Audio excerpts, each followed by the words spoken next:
첫째, 이 동반 증상을 저희가 많이 얘기하는데요. 그 이유는 틱을 가진 어린이가 100명이 있으면 한 20명에서 30명 정도는 틱만 있습니다.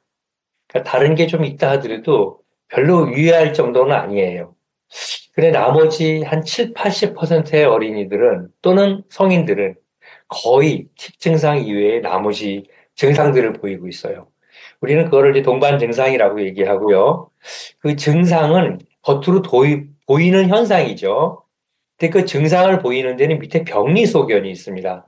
쉽게 말하자면 병리라고 하는 것은 병을 구성하는 기본 구조입니다. 그래서 병이 있고 그 병 안에는 병리가 있고 그 병리에 의해서 하나하나 증상이 나오는 거죠. 그래서 이런 우리가 이렇게 동반병리라고 그러는데 제가 우리 부회장님하고 이 동반병리라는 말을 처음에 썼더니 부회장님이 익숙하지가 않다고 그래서 그러면 제가 동반증상이라고 하자 이렇게 얘기했습니다. 우선 틱에 발생하는 걸 좀 봐드리겠는데 틱은 어떻게 해서 발생하는가 보시면 음, 제가 이 슬라이드를 잠시 쇼로 바꾸겠습니다.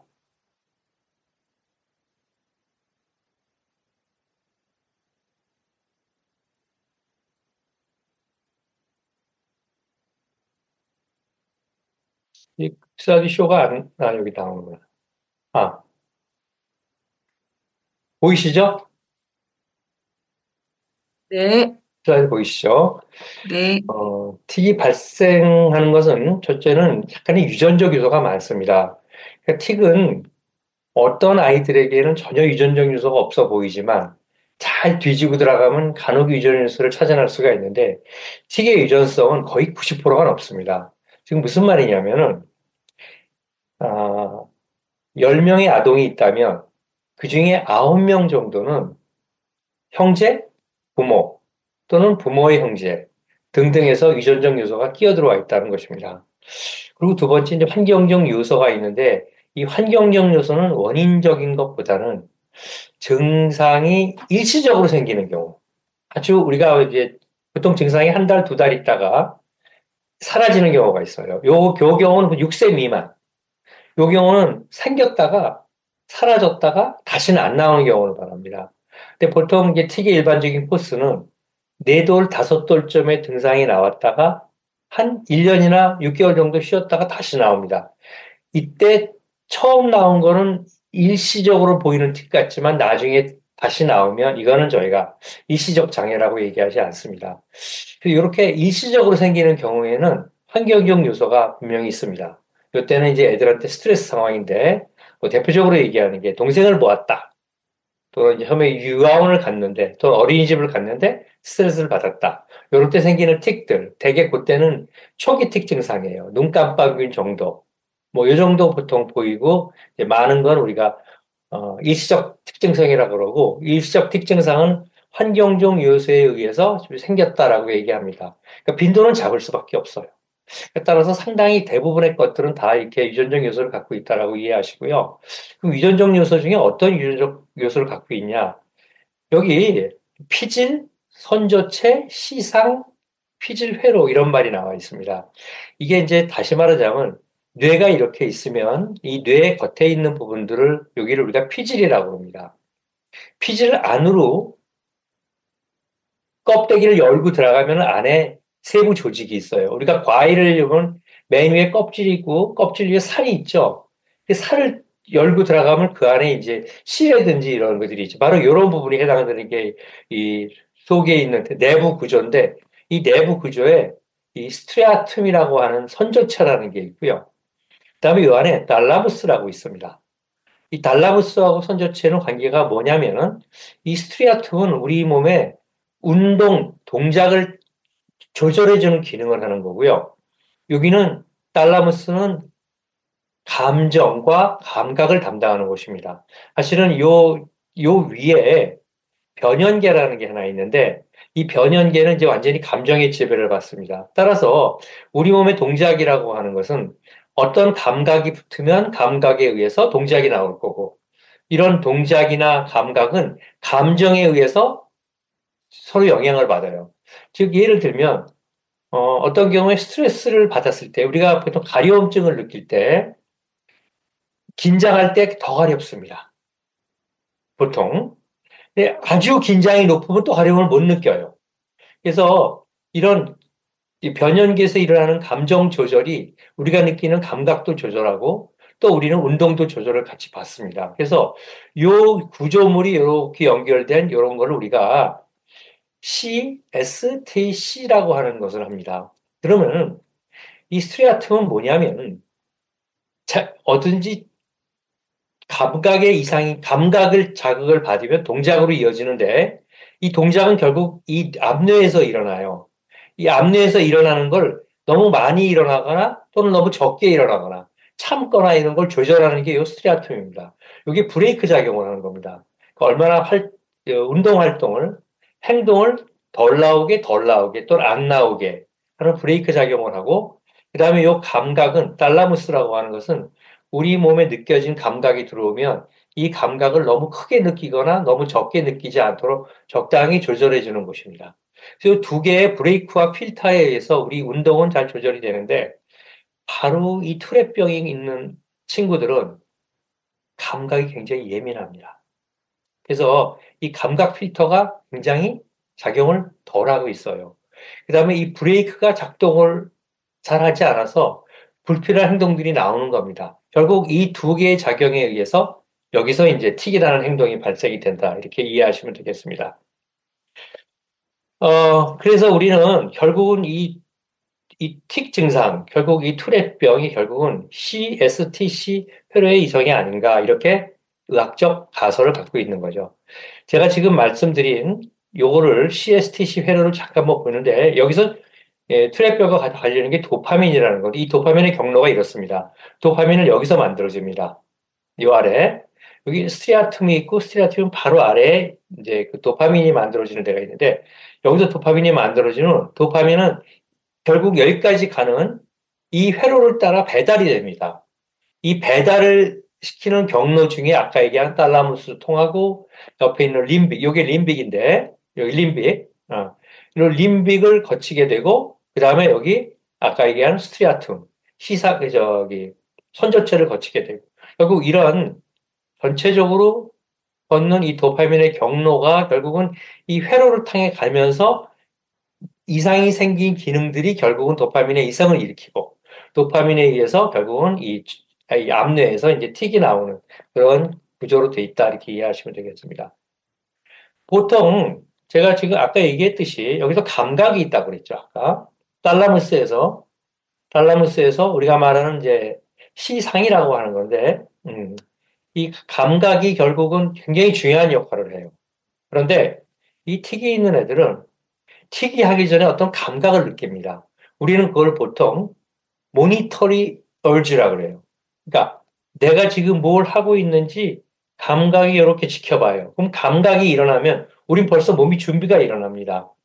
좀 가려움이 일어나면 긁을 준비를 하게 돼 있고, 뭐 예를 들면 뭐 어떤 매운 가스가 들어오면 벌써 우리 몸은 눈물을 흘릴 이럴 준비가 돼 있죠. 그래서 이 신체 감각인데 그거를 우리가 이 신체 감각이 어떻게 운동을 나타낼지를 미리 아는 어떤 욕구가 있다, 파워가 있다. 그래서 우리가 이거를 영어로는 프리모니터리 얼즈라고 얘기하는데 이 프리모니터리 얼즈에 의해서 결국 틱이 발생합니다. 이 프리모니터리 얼즈는 조절을 해주는 거예요. 그러니까 결국 프리모니터리 얼즈가 조절이 되면 행동이 줄어요. 그런데 이 틱이 있는 친구들, 특히 투레병이 있는 친구들은 바로 이 얼지를 조절하는 어떤 중추에 좀 이상이 있다고 얘기합니다. 거기에 이제 센소리 모터, 감각에서 운동으로 이어지는, 그다음에 우리 몸의 감각이 또 감각으로 이어지는 그런 전체적인 일어나고 이런 것들을 조절하는 프리모니터리 얼지의 기관은 이런 이제 뇌 구조입니다. 아까 얘기한 CSTC 구조를 지나갈 때 보면 이런 구조를 같이 지나가게 됩니다. 그래서 여기는 뭐 싱귤레이트라는 데도 있고 인슐라라는 데고 아미그달라 이런 것들이 이제 결국은 이 틱을 일으키는 전반적인 어떤 그 행동 회로에 관련돼 있다 이렇게 생각하시면 되겠습니다. 보통 틱은 아까 말씀드린 대로 도파민에 의해서 나오는데 그러면 도파민 여기 지금 요게 도파민이라고 이해하시면 되겠습니다. 붉은 점들이. 이 도파민은 어떤 안에 이렇게 존재해 있는 게 아니라 조그만 콩깍지 속에 들어있는 걸로 들어가 있습니다. 그러니까 도파민이 생성이 되면, 도파민이 생성이 신체로 들어오면 도파민은 이제 어떤 그 창고가 있다고 생각하시면 돼요. 그 우리가 이제 어떤 포로 쌓여 있는데 그 포 안에 들어가 있다가 어떤 자극이 들어오면 옆에 있는 신경으로 넘어가요.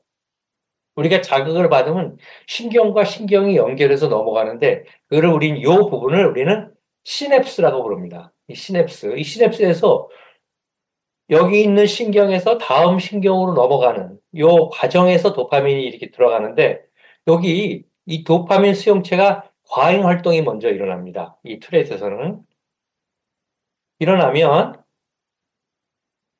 요것들이 이제 전체적으로 쭉 내려가면은 도파민 활성의 기본 톤이 줍니다. 왜 그러냐면은 우리는 뭐든지 우리 몸은 많이 만들어지면 적게 만들려고 하는 우리 몸의 기능이 있어요.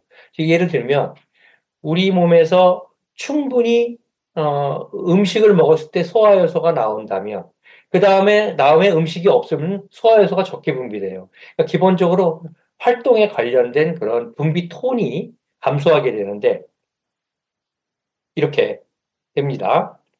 그러면은 감소가 되면 이 도파민을 잡아내기 위해서 이게 수용체입니다. 이 수용체가 도파민을 잡아서 결국은 이제 다음 세포로 넘어가게 되는데 여기서 나온 도파민이 여기서 내보내면 얘가 잡아들이는데 이 얘가 적게 되니까 수용체는 막 도파민을 잡아먹으려고 이제 이렇게 상대적으로 수용체 활동이 늘어나요. 이러면 이렇게 늘어나요. 그러니까 도파민이 적게 나올까봐 이걸 하나라도 잡으려고 요 안에 있는 도파민이 일로 빠져나가지 못하도록 잡으려고 증가합니다. 이게 증가하면 일시적으로 도파민이 분비가 확 증가되는 것처럼 느껴져요.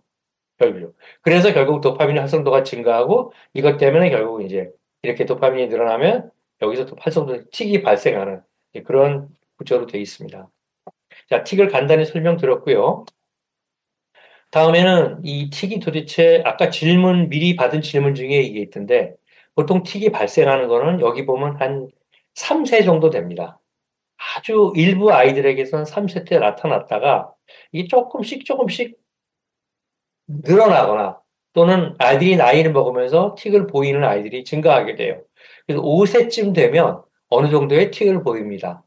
여기 정도인데 이게 1, 2, 3, 4, 5라 그러면 매우 가벼운 거고 이건 가벼운 거고 이건 적절한 거고 이건 좀 심한 거고 아주 심한 게 되겠죠. 그런 단계를 이해하시면 처음에 만 5세, 6세쯤 될 때에는 대개 1단계에 머물기 때문에 틱이 있어도 영향을 전혀 받지 않습니다. 또 정도도 약해서 인식을 못 합니다. 그럼 여기 지금 보면 이 정도 돼야 돼요. 이 정도 되면 이제 꽤 나타나거든요. 요때가 나이가 약 7세쯤 됩니다. 7세. 요게 보통 초등학교 들어가는 나이쯤 됩니다. 애들이 초등학교 1, 2학년 때 이제 틱이 눈에 많이 띄고 이때부터 되게 이제 치료를 시작하는 경우가 더 많습니다. 여기가 한 8, 9세 되겠네요. 이쯤 되면 이제 어느 정도 증상이 심해집니다. 여기 만 10세가 되는 데가 여기입니다. 이쯤 되면 증상이 꽤 심해져요. 꽤 심해져요. 그래서 우리가 보통 증상이 심해지는 연령을 10세로 잡습니다. 10세. 그럼 초등학교를 치면은 4학년 말 또는 5학년, 막 그 정도 되겠습니다. 한 5학년 정도가 틱이 심해지면 요게 여기는 지금 이렇게 돼 있지만 사실은 요게 약간 몇 년 여기 지속됩니다. 이렇게. 요 기간을 우리가 2년 정도 잡습니다. 보통 요 10세 때에 사춘기가 시작해요. 사춘기가 시작하고 2년 정도, 즉 사춘기가 끝날 때쯤 되면은 틱이 이제 피크를 찍어요. 그래서 사춘기를 지나가서 애들이 이제 청소년기 중반으로 들어가는 한 1학년 또는 2학년쯤 되면 틱이 서서히 감소하기 시작합니다. 이게 자연 경과입니다. 그래서 보통 이런 경과를 받기 때문에 우리가 보통 여기서부터 시작하는, 여기서부터, 여기 2부터, 증상이 2부터 4까지 시작하는 시기. 그쯤 되면 다시 2가 내려오는 데는 여기죠. 치료는 보통 여기서부터 한 15세까지 이렇게 진행이 된다고 생각하시면 되겠습니다. 그러면 치료 기간은 한 보통 많게는 8년 적게는 한 5년 이렇게 된다고 이해하시면 되겠습니다. 그래서 제가 이제 말씀드린 대로 보통 2세에 관찰되기도 전부터 7세를 전후로 발병하고 방문하는 시기는 10세 전후, 빨리 오면은 한 8세 이렇게 되고요. 처음에 증상이 나타나면은 처음에는 가볍게 시작하지만 점점 많아지고 정도도 심해지고 이 초기 청소년기, 아까 사춘기랑 같이 심해지고 이렇게 됩니다. 서행기가 되면 거의 70%에서 증상이 많이 없어집니다. 그리고 20%에서는 이제 증상이 많이 완화되고요. 그다음 사람마다 경과는 좀 다를 수 있기 때문에 이건 일반적이다 이렇게 얘기하시면 되겠습니다. 보통 이제 이 단순틱이나 만성틱은 비교적 양호합니다. 즉 무슨 말이냐면은 여기서 단순틱이나 만성틱은 단순틱은 아까 얘기한 대로 증상이 하나, 두 개, 그러니까 뭐 운동틱만 있다든지 운동틱에서도 얼굴 부근에 있는 초기 틱들은 되게 양호하고요. 증상이 길더라도 이 만성틱이 있다. 즉, 음성이 동반되지 않는 경우, 또는 음성이 있더라도 음성이 미미한 경우는 비교적 양호한 결과를 봅니다. 이렇게 이해하시면 되겠습니다. 공존질환을 제가 설명드리면, 우리 보통 틱이 있는 경우가 이렇게 있고요. 틱이 어느 정도 심하면 이제 보통 이렇게, 어, 투렛병이라고 우리가 진단을 하죠. 근데 아까 말씀드린 대로 이렇게 투렛병에서 틱만 증상을 보이는 애들은 한 2, 30%밖에 안 되고 나머지 7%는 다른 병들을 갖게 되는데 제일 많이 갖고 있는 질환이 요 강박장애하고 ADHD입니다. 두 개는 성질이 많이 다른데 공교롭게도 이 세 개의 질환 모두 아까 제가 말씀드린 CSTC와 관련된 그런 증상 또는 그런 질환입니다. 요 강박장애하고 이제 단지 그 회로상에서 역할을 하고 있는 물질만 다를 뿐이에요. 이 도파민의 이건 보통 도파민의 두 번째 도파민 2라고 얘기하는 게 작용을 하고 ADHD는 도파민 네 번째 도파민 4라고 하는 게 작용을 하고 이 강박장애는 보통 세로토닌과 도파민의 같은 작용으로 나타나고 그래서 이 세 개를 보통 우리가 투렛 신드롬의 어떤 트라이아드다 이렇게 얘기를 하고 있습니다. 보통 이제 투렛 신드롬쯤 되면 이제 좀 어렵습니다. 이때쯤 되면 공부하는데도 어려움이 좀 많고 증상이 심하게 되니까 애들한테 잘 사귀는데 어려움이 있어서 사회적 관계. 그다음에 틱만 있을 때 비해서는 이런 것들이 같이 끼면 ADHD나 강박장애가 끼면 약물 치료에 대한 효과도 좀 감소합니다. 자, 우리가 그럼 공전 질환을 알기 위해서 평가를 하는데 이 평가는 보통 여러 가지 측정하는데 특징상은요. 제일 많이 하는 게 이겁니다. 이 예일 글로벌 틱 시비어리티 스케일 즉 예일 대학에서 개발한 건데 전체적으로 틱이 얼마나 심한지를 전반적으로 본다. 그래서 우리가 예일 글로벌 틱 증상 심각도 척도 이렇게 얘기하고 영어로는 간단히 YGTSS라고 합니다. 여러분들 혹시 그 틱 증상이 심해서 틱 투렛 장애로 장애 등록을 하는 분들이 간혹 있는데 이 장애 등록을 할 때 기본 척도로 삼는 게 이겁니다. 그래서 요거를 이름을 좀 알아두시면 편하겠습니다. 이거는 틱의 종류, 위치, 빈도, 강도, 그리고 얼마나 기능 장애가 있는지가 있고, 요거를 포함한 것 플러스 이 틱 증상 때문에 내가 얼마나 생활 전반적으로 힘든지를 포함해서 됩니다. 그래서 여기 틱의 종류부터 심각도까지가 50점이고요. 이거 증상 점수라고 합니다. 전체적인 장애 점수가 50점, 해서 모두 100점 만점으로 돼 있고, 보통 요게 70점을 넘어가면 우리 투렛 장애 증상을, 투렛 장애로 등록이 됩니다. 자, 동반 증상을 좀 알아야겠는데, 동반 증상은 이제 병이 여러 가지가 있기 때문에 다양한 측정을 합니다. 첫째는 기분 장애 증상들을 보기 위해서 우리가 우울 증상, 조울 증상을 보고요. 그 다음에 성격적으로 예민한 경우가 꽤 있어요. 그래서 우리가 그때는 불안 척도라든지 걱정이 많은지 이런 것들을 보고요. 그다음에 강박 증상이 있는 경우, 강박 장애가 있는지, 그다음에 ADHD 증상이 있는 경우, 그다음에 사회성 기능은 간혹 자폐 스펙트럼 장애에 해당되거나 또는 아스퍼거 증후군인 경우들이 있는데 걔네들 때는 사회성 기능을 같이 평가해 주고요. 그 외에 이제 이 트렛 치료를 할 때 약간 IQ가 낮아서 한 80 미만인 경우는 약간 특징상의 효과가 좀 약합니다. 효과가. 그래서 이 인지 기능을 같이 평가하고요. 공부 문제가 있는 경우는 학습 기능을 봐야겠고. 그다음에 감각 기능이 있다는 것이 확인은 됐지만 매우 심해서 이 아까 얘기한 대로 프리모니터리 얼지 이것이 너무 심각할 때는 감각 기능을 따로 우리가 평가합니다. 이런 증서로 평가를 하게 됩니다. 아까 말씀드린 대로 그런 병들이 있다면 대개 제일 많이 동반하는 건 ADHD.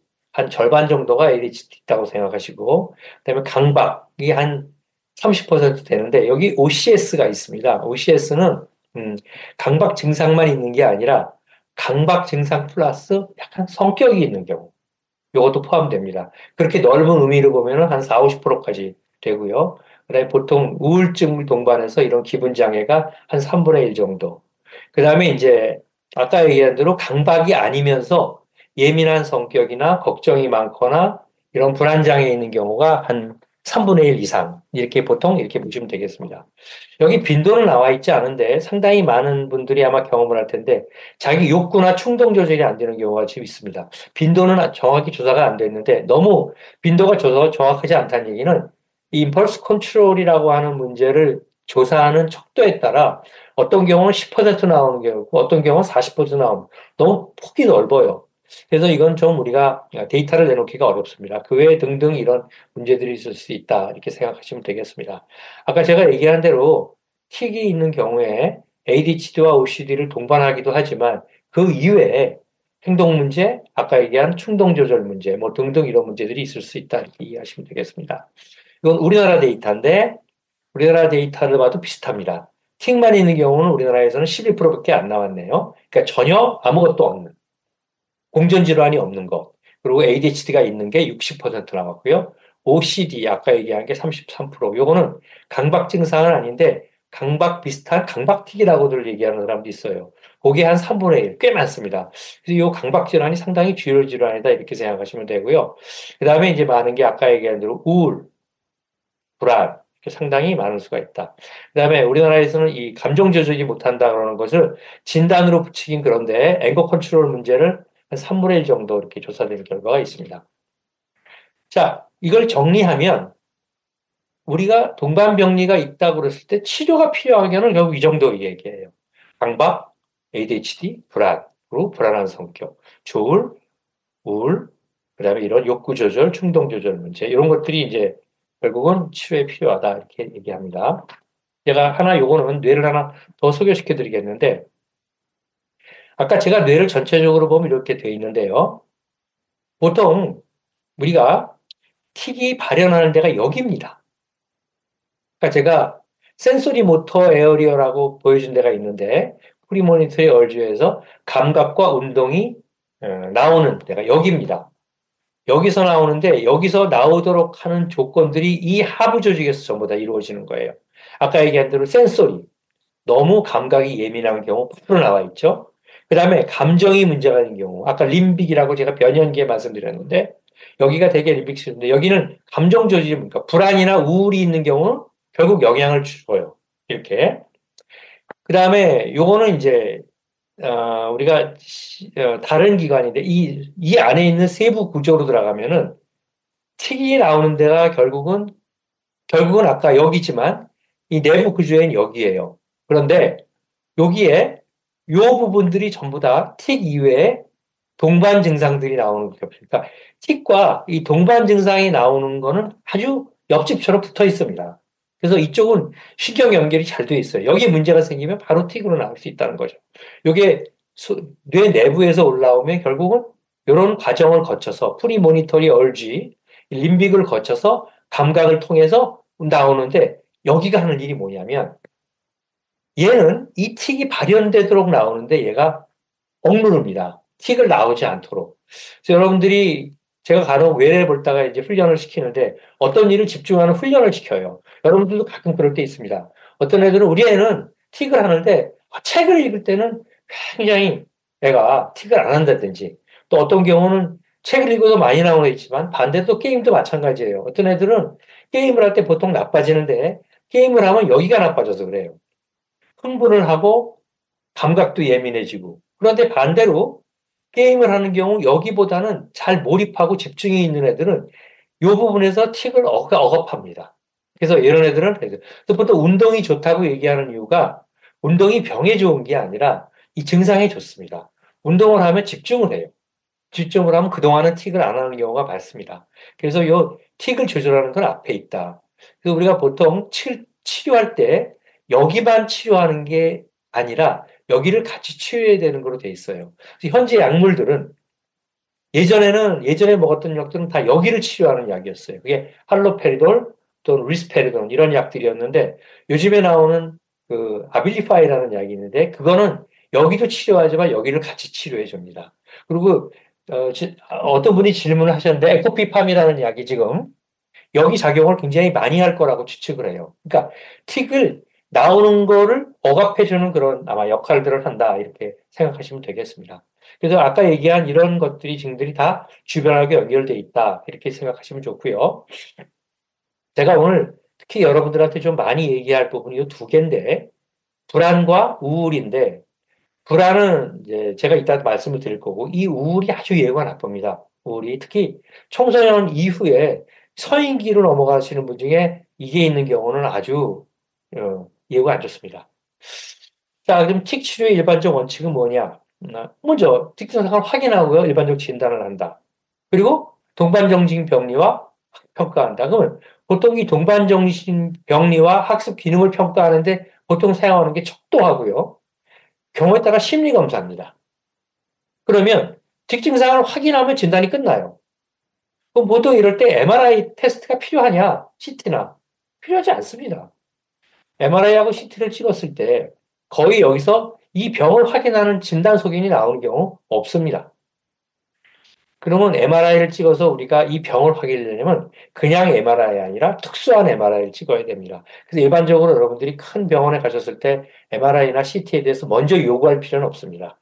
의사가 찍으라고 그러면 왜 찍어야 되는지 알아는 보시고 찍으면 좋겠습니다. 즉, 다시 말하자면은, 틱은 진찰을 통해서 확인하고 진단이 끝나고, 아까 동반병리를 알기 위해서 우리가 어떤 척도 검사를 한다든지 테스트를 거치는데, 그 중에 제일 많이 쓰이는 게 보통은 폴바텔이라고 하는 심리 검사를 많이 합니다. 그리고 이제 그 이외에는 이거는 이제 그 척도를 통해서 하지만 보통 여러분들하고 인터뷰를 통해서 하는데 동반상들이 심한지 그걸로 인한 기능의 손상은 없는지 그것 때문에 생기는 스트레스 정도 확인한 다음에 그 다음에 이제 교육을 시키는 게 첫 번째입니다. 아까 제가 얘기한 틱은 몇 살에 생겨서 언제 되면 심했다가 다시 때가 되면 가라앉고 이런 경과를 받는 게 보통 한 40에서 50%예요. 한 절반 정도는 청소년기가 끝나갈 때쯤, 그러니까 15세 이후가 되면 대부분 다 완화된다라는 걸 이거 알려드려야 돼요. 그래서 이건 무한 치료가 아니라 어느 기간 동안 유한 치료를 합니다. 단지 치료 기간이 이런 폐렴이나 이런 감기 몸살보다는 좀 길 수 있습니다. 이렇게 말씀드리고요. 그다음에 어떤 치료할 때는 이제 의사 선생님하고 같이 어떤 그 필요성에 대해서 방법에 대해서 좀 동의를 하고 그리고 어떤 치료를 어떻게 할 건지 우리는 어디까지 할 건지 이런 것들을 논의하고 이렇게 됩니다. 이 정도가 이제 될 거고요. 문제가 심각한 경우에 즉 정서적인 문제가 많다든지 성격의 문제가 있다든지 학습 문제, 학교 문제 이럴 때는 이제 우리가 좀 통합적인 치료 개입을 할 필요가 있다. 이렇게 하는 게 원칙입니다. 일반적으로 트랩병을 치료는 아까 얘기한 대로 틱 증상은 보통 약물 치료를 보통 하고요. 약물 치료는 두 가지가 있는데 아까 제가 그 틱이 발생하는 부분에 치료하는 걸 도파민 차단제라고 그랬어요. 이 도파민 차단제가 제일 많이 쓰이는 게 요즘엔 리스페리돈하고 그리고 할로페리돈 과거에 두 개 있고 간혹 피모지시라는 약이 또 쓰이고 있어요. 이렇게 리스페리돈, 할로페리돈, 피모진 이 세 개만 효과가 좋은 약입니다. A급 약입니다. 그 다음에 도파민 부분 효연제라고 그래서 이게 전두엽에서 아까 약간 틱을 좀 억누르는 효과가 있다고 그랬죠. 요거를 도파민 부분 효연제라고 그래서 요 약이 바로 보통 여러분들이 많이 처방을 받게 되는 요즘에 아리피프라졸 또는 뭐 아리빌리파이 또는 아리피졸 뭐 이런 약들이 되겠습니다. 약물로 효과가 나타나는 건 거의 70% 이상입니다. 그러면 이 약물로 해서 안 되는 경우는 다른 약물을 섞어야 되고 또 섞어서 안 되면 두 개, 세 개까지 섞습니다. 그 다음에 이제 우리 행동 수정 치료를 하는데 이게 여러분들이 예전에는 습관 바꾸기라고 알고 있던 건데 옛날에 습관 바꾸기가 단순하게 나왔다가 지금은 행동 수정 치료라고 좀 포괄적인 치료로 됐어요. 여기 습관 바꾸기에다가 예를 들면 호흡 훈련이라든지 또는 근이완 이런 걸 넣어서 이제 우리가 CBIT라고 만드는데 요 경우는 언제 하느냐? 증상이 약을 먹어서 많이 줄었어요. 한 개, 두 개. 그런데 한 13세, 4세가 돼서 틱이 많이 완화가 되었는데 틱이 고정이 돼요. 한 개 또는 세 개 이내로. 그리고 그 증상 하나를 타겟으로 되게 변하지 않거든요. 그 증상을 타겟, 뭐 목표로 해서 우리가 그 행동을 수정해주는 치료를 합니다. 일종의 행동 치료인데, 주고. 그다음 동반명리가 있을 때는 기본적으로 약물 치료를 많이 합니다. 아까 얘기한 특히 아리피프라졸, 이 도파민 부분 효연제 같은 경우는 동반명리도 많이 치료해 줍니다. 그렇지만 동반명리를 그것만 갖고 안 되기 때문에 또 항우울제, 우울증이 있는 경우나 불안이 높을 때는 보통 SSRI라고 하는 약들을 많이 써요. 여러분들이 아마 아동들한테 많이 먹였을 텐데 애들한테 프로자, 또 졸로프트, 렉사프로 되게 이런 약들입니다. 그다음에 불안 안정제라고 그래서 간혹 이제 우리가 우리 몸에 있는 가바를 좀 증진시켜 주면은 이 불안이 떨어지면서 이 불안이 피드백을 거쳐서 틱을 좀 완화시켜요. 그런 약들이 많이 쓰이는데 보통 제일 많이 쓰이는 건 리보트릴이라는 약입니다. 습관성이 비교적 적고 그리고 충동을 가라앉혀 주기 때문에 리보트릴 많이 쓰고요. 비교적 덜 졸려요. 그 다음에 많이 쓰이는 건 이제 자낙스라는 약이 쓰입니다. 그 다음에 이제 기분 안정제라고 그래서 아까 제가 얘기한 동반명리 중에서 우울이나 또는 조울병 증세가 있을 때는 기분 안정제. 그래서 이거 보통 뇌전증 치료제를 같이 동반하는 경우가 있고요. 그다음에 ADHD가 있는 경우는 ADHD 치료제를 쓸 수 있고 그렇습니다. 각 동반병리에 따라 심리치료, 인지행동 치료 또는 그러니까 대표적으로 심리치료는 불안한 애들, 불안 성격을 다루기 위해서 쓸 때 심리치료를 많이 하고요. 인지행동 치료 제일 많이 쓰는 거는 물론 틱대도 쓰지만 보통 강박장애인 경우에 인지행동 치료를 하고요. 뭐 이런 식으로 합니다. 자, 요새 이제 이 뉴로 모듈레이션이 많이 나와 있습니다. 많이 나와 있어서 보통 틱뿐만 아니라 동반명리도 좀 치료할 수 있는 거로 돼 있는데 여기 DBS라고 하는 것은 이거는 이제 동반병리도 많지만 틱 자체가 너무 심해서 도대체 약물이나 이런 CBIT로 되지 않을 경우에 그래서 5년 이상 치료받을 때 우리가 이런 건 치료에 반응하지 않는다. 그래서 치료 불응성이라고 그래서 보통 DBS를 하는데 요거는 보험급여가 되고 있습니다. 그 이외에 많이 병원에 가서 소개받는 게 이제 감마 TMS라는 게 있고 TDCS라는 게 있어요. TDCS라는 게. 그래서 요 두 가지 치료가 되는데 요거만 보험이고 나머지 보험이 안 된다는 거 이게 이해하시면 되겠고요. 보통 이제 이거 유럽 건데 뭐 유럽 걸 보지 말고 요걸 더 보는 게 좋겠습니다. 보통 유럽에서는 이제 미국도 그렇고 마찬가지인데 증상이 가벼울 때는 보통 교육만 하라고 돼 있고요. 보통 먼저 교육은 가볍든 중간이든 심하든 그리고 일단 가벼운 경우는 되게 모니터를 해야 돼요. 그 다음에 일단 교육을 받고요. 어떤 경우든 아까 제가 시조 시작할 때 그다음에 이제 평가를 하고요. 그다음에 여기서 이제 평가를 해서 심한 경우는 우리가 약을 먹어야 되는 경우도 있죠. 그럼 약을 먹을 때는 약은 또 어떻게 먹는다라는 게 돼 있고요. 그다음에 두 가지로 약을 먹기 전에 보통 이 행동 치료를 먼저 하라고 되어 있는데 보통 이 행동 치료가 쉽지 않습니다. 행동 치료가 왜 그러냐면은 행동 치료를 했을 때 첫째 아이가 따라올 수가 없고요. 두 번째는 부모가 옆에서 딱 붙어 앉아서 하루에 2시간 정도씩 해야 되고요. 뭐 등등의 여러 가지 어려움이 있어서 약물 치료가 보통 임상적으로는 먼저 선호가 됩니다. 요거를 보통 이제 이렇게 다른 표로 보면은 이 공존질환이 경우에 틱보다 공존질환이 더 많이 심할 때는 당연히 공존질환을 먼저 치료하면서 틱을 따라가고요. 틱 장애가 자체가 심할 때는 약을 쓰는데 첫째는 제일 먼저 쓰이는 약은요, 클로니딘과 구안퍼신이라는 약인데, 우리나라에 구안퍼신이 없고요. 이 클로니딘은 아주 틱이 가벼울 땐 됩니다. 그런데 틱이 어느 정도 3개, 4개쯤 가서 병원에 올 정도 됐다. 그럴 때는 클로니딘 갖고 안 됩니다.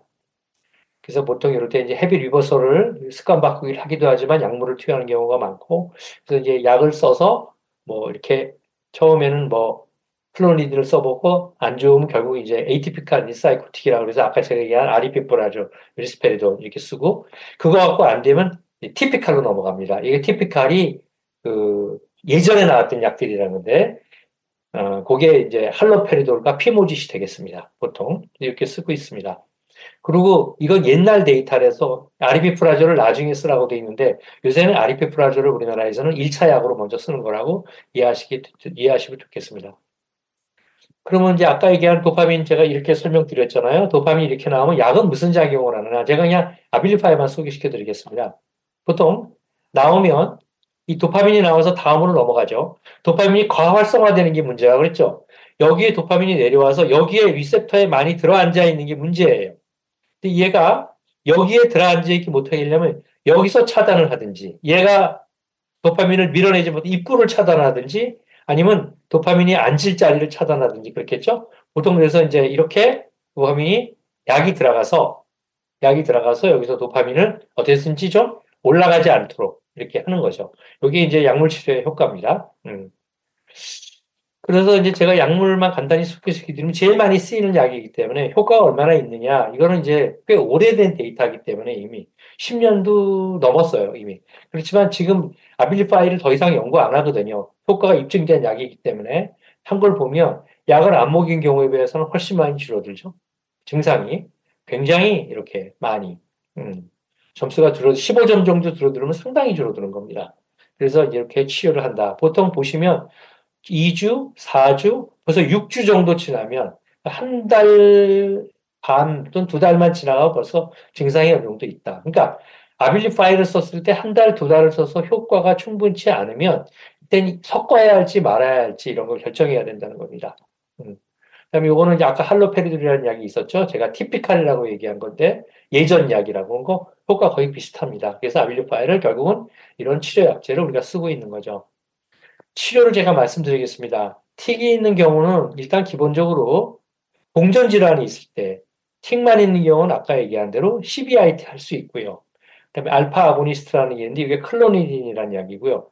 그 약은 알빌리프라졸, 아리피프라졸, 리스페르돈 이렇게 보통 약을 쓰는 게 됐고요. 심한 경우에는 이제 DBS, TDCS 이런 거 쓰고요. 이 보툴리눔 톡신은 이거는 틱이 아주 한 군데 뭉쳐 있어서요. 강직이 와 있는 경우에요. 이 경우는 보통 일반적으로 쓰지 않는 거로 돼 있고요. 강박장애인 경우에는 먼저 1차적으로 인지행동 치료를 하고 어린애들이니까 그다음에 약물을 씁니다. 근데 보통 인지행동 치료도 애들에게서는 좀 어렵기 때문에 보통 청소년층은 되는데 애들의 경우에 강박장애 있는 경우에는 약물 조절을 먼저 하는 게 좀 더 좋은 방법인 것 같습니다. ADHD인 경우에도 먼저 인지행동 치료할 수 있고요. 그다음에 약을 쓰는데 먼저는 아토모크세틴이라는 약을 먼저 쓰게 되어 있습니다. 이게 틱을 악화시키지 않아요, 거의. 근데 메칠페니데이트는 우리가 컨설타라고 하는 약 또는 메타데이트라는 약인데 이 약의 경우는 틱에 악화시킬 가능성이 30%가 넘습니다. 굉장히 많다는 얘기입니다.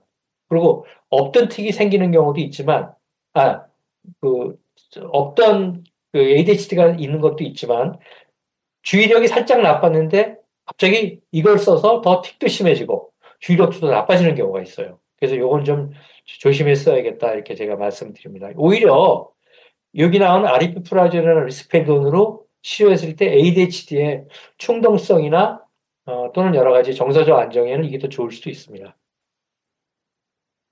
자, 그러면 이렇게 이제 우리 3대 질환이라고 얘기하는 것들을 좀 찾아보겠습니다.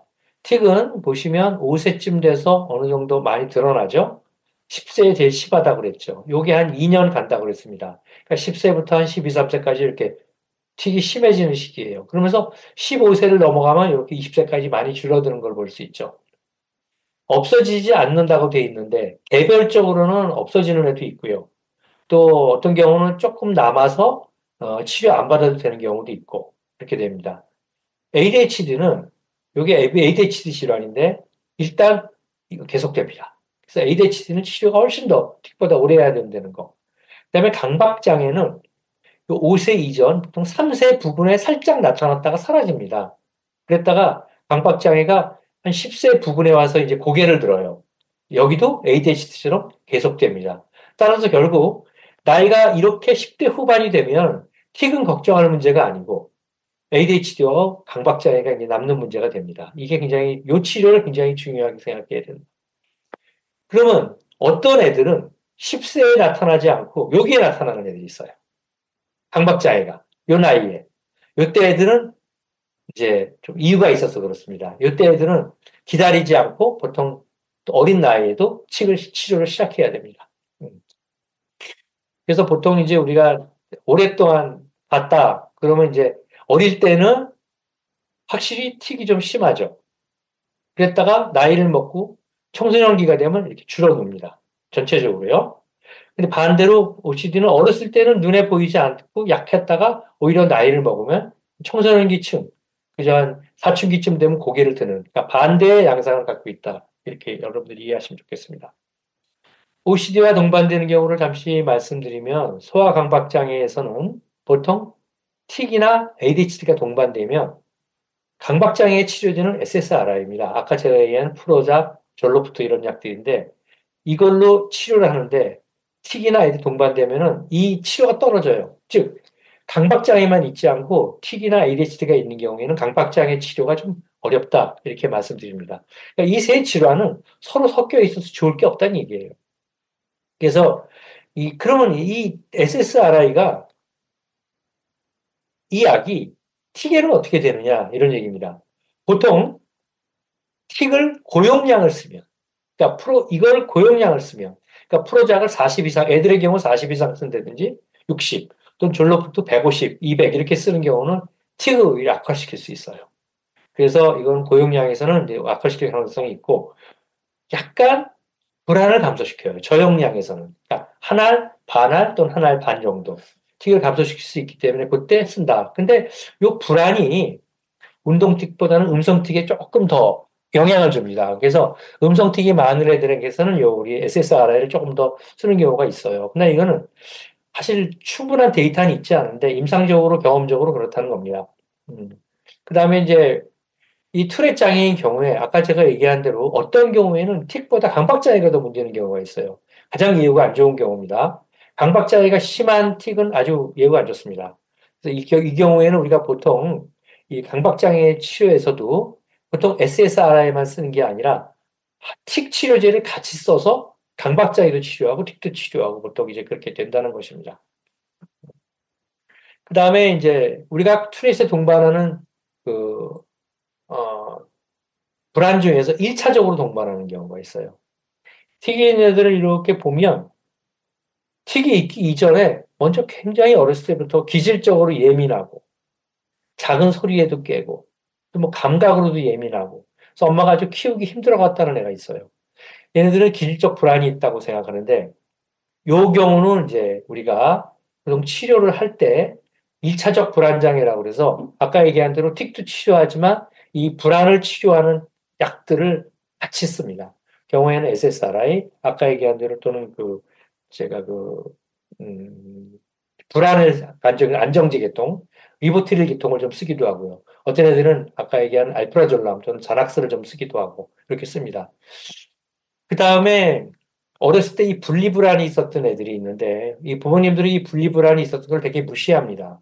있었음에도 불구하고. 근데 이 분리불안이 치료가 안 되고 그 애를 알면 분리불안은 안에 내재가 되고 겉으로 드러나지 않습니다. 이럴 경우에는 장기간 지속이 되는데 이게 애착불안 형태로 나타납니다. 이 아이가 결국 예민하고 불안하고 또는 애들한테서 뭐 좀 사회성도 떨어지고 이게 자존감도 낮고 이런 경우가 있는데 이런 애착불안 형태로 나타나는 그런 어릴 때 불안 같은 것들은 사실은 틱과 관계없이 나타나는 불안이기 때문에 일가족 불안이라고 합니다. 그다음에 원래 가족력도 있지만 애 자체가 아마 기질적 불안일 수도 있겠죠. 걱정 많고 겁이 많고 불안 회피가 높은 어린이들이 있어요. 이런 애들도 1차적으로 동반입니다. 자, 이런 애들은 보통 아까 제가 얘기한 대로 감정 조절 기능이 있다고 그랬죠. 뇌에는 감정 조절 기능이 있다고 그랬어요. 그게 어디냐면은 달라무스라고 얘기했습니다. 달라무스와 그 옆에 있는 변연계, 달라무스와 변연계의 어떤 역할이 있는데 얘네들이 이 부분이 잘 발달돼 있지 않아서 충분히 이때는 애들이 강한 감정을 조절 못해요. 특히. 예. 그래서 그럴 때는 분노가 쉽게 일어나고 부정적 감정들, 분노, 화, 좌절 이런 거에 대해서 반응이 과도한 경우가 있어요. 이런 경우는 우리 아까 얘기한 그 욕구 충동 조절이 어려운 애들이 많고요. 보통 이런 애들이 좌절에 취약하고 좀 의존적이고 그렇습니다. 이런 경우는 보통 어머니도 아이를 과보호해요. 그래서 애하고 엄마가 아주 밀착되어 있습니다. 그래서 애가 증상이 심해지면 엄마가 어쩔 줄을 몰라 해요. 부모님도. 경우에 따라서 떤 집안의 어른들은 또 애 갖고 구박을 해요. 뭐 참으라고 그러고. 애가 그렇게 갖고 뭐 어시 뭐 제대로 어른이 되겠냐.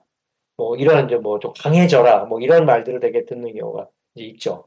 이런 경우가 그 아이의 불안을 이제 조장하는 더 과하게 만드는 경우가 되는 거죠.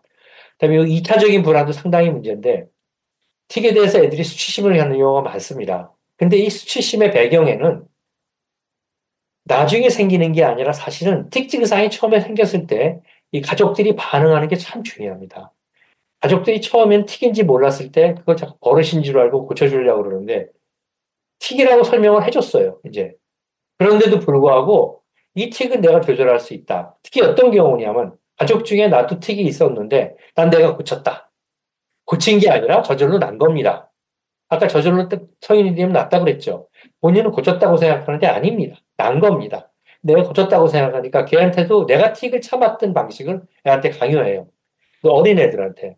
뭐 7세, 8세 이런 애들한테. 그러면 애들이 이 틱에 대해서 괴로운 게 아니라 이건 해서는 안 되는 짓이다. 이렇게 생각하죠.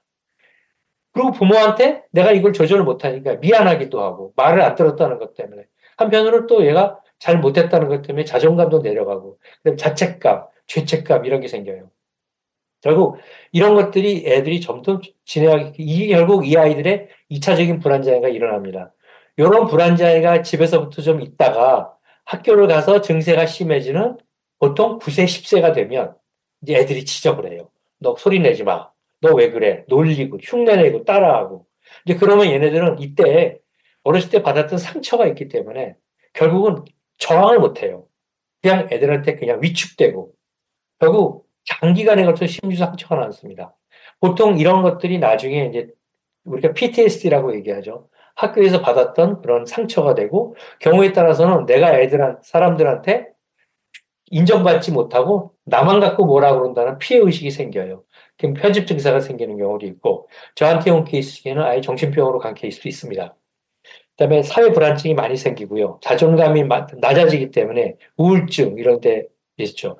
이 경우가 아주 예고가 나쁩니다. 그래서 이 경우에 보통 이제 그, 그, 제가 이제 나중에 약간 치료 불응성 얘기하는데 거기에 굉장히 우울이 많이 동반됩니다. 대부분 그 사람들을 만나서 물어보면 이 일이 다 있었어요. 그래서 우리가 수술을 하거나 치료를 하기 전에 이 성인 경우에는 부모들하고 교육을 너무너무 오래 해야 됩니다. 그런데 다 되지 않는다는 것입니다. 예. 그 다음에 동반불안의 치인, 아까 얘기한 원래부터 있었던 1차성 불안인 경우에는 약물을 좀 장기간 먹어도 되고요. 그럼 가능한 빨리 심리치료를 저희가 하도록 합니다. 즉, 아이들의 불안한 성격을 고치는 것은 심리치료밖에 없어요. 그 다음에 가족 상담을 받는 게 바람직하고요. 아까 감각이 예민한 경우에는 저희가 감각통합치료도 가끔 합니다. 그 다음에 이제 이래도 안 되는 경우에는 또는 우리가 뉴로모듈레이션, 특히 요새 그 TDCS 같은 것들을 좀 해서 고려할 수 있는데 효과는 아직 입증된 논문은 없습니다. 간혹 논문이 나오는데 사례 정도고요. 그 다음에 체계적으로도 논문이 아니라서 외국에서도 아직 충분한 좋은 치료로 입증된 치료로 등록이 안 돼 있는 거라고 이해하시면 되겠습니다. 2차성 불안은 뭐니 뭐니 해도 1번이 먼저 가족들에 대한 교육이 필요합니다. 가족들이 인지하도록 하고, 그다음에 가족이 왜 그러는지 이유가 있어요. 이 가족들이 왜 애들한테 이렇게 틱에 대해서 좀 매몰차게 하는지 그런 내용들은 우리가 가족들의 문제를 좀 들고 보고 도와주고 하는 거고요. 결국 가족들을 우리가 그러지 말라고 가르쳐 주지만 결국 가족들이 왜 그럴 수밖에 없는 이유가 있다면 그들을 도와서 결국은 하는 것이고 두 번째 애가 충동적인 행동을 하는 경우가 굉장히 많은데 대표적으로 물건을 자꾸 사들인다든지 이럴 때 이 훈육 시스템을 좀 만들어주는 거 그다음에 이제 학교에서 애들한테 놀릴 때는 뭐니 뭐니 해도 학교의 도움을 받아야 되는데 이 부분이 제일 우리나라에서 안 되고 있는 실정입니다. 선생님이 해주고 싶지만 선생님의 이 어떤 교육이 애들한테 먹혀 들어가질 않아요.